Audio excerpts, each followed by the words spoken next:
Hi, I'm Patricia Mangan. I'm a nurse practitioner at the University of Pennsylvania in Philadelphia here at JADPRO 2025. So an important aspect of this is really communicating, the communication that's set up between the certified treatment center and the referring providers.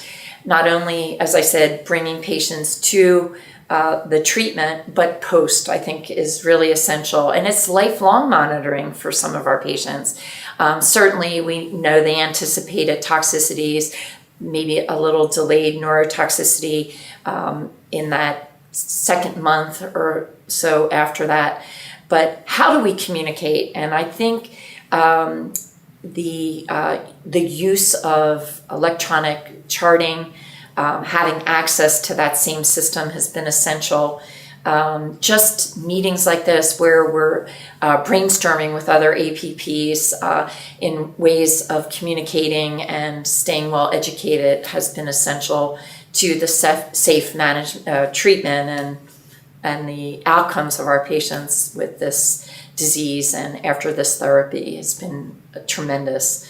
But I think another aspect, as I mentioned earlier, is having the therapy moving earlier in lines of treatment, we hope will really avoid some of the more serious toxicities that potentially could happen now that patients are being treated earlier, and the outcomes and the management long-term are not as stringent, but we are always looking for potential cytopenias, prolonged or potential infection even months after therapy.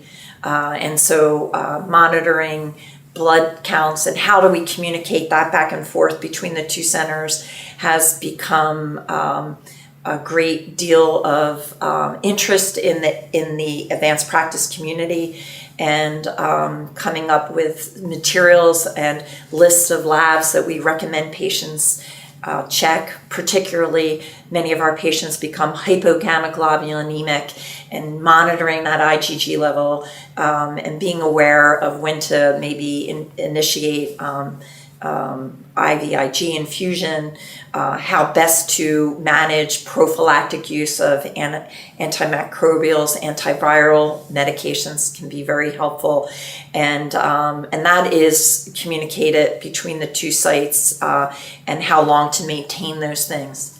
Another important aspect is staying in touch, not just through electronic charting or notes and lists of labs, but before a patient leaves the certified registered center, having that return visit in a timely fashion so that they go home to their community, they're being monitored there, but having a return visit just to make sure everything is set up, people are doing well, can be very helpful, and that is a strategy that we often use at my institution.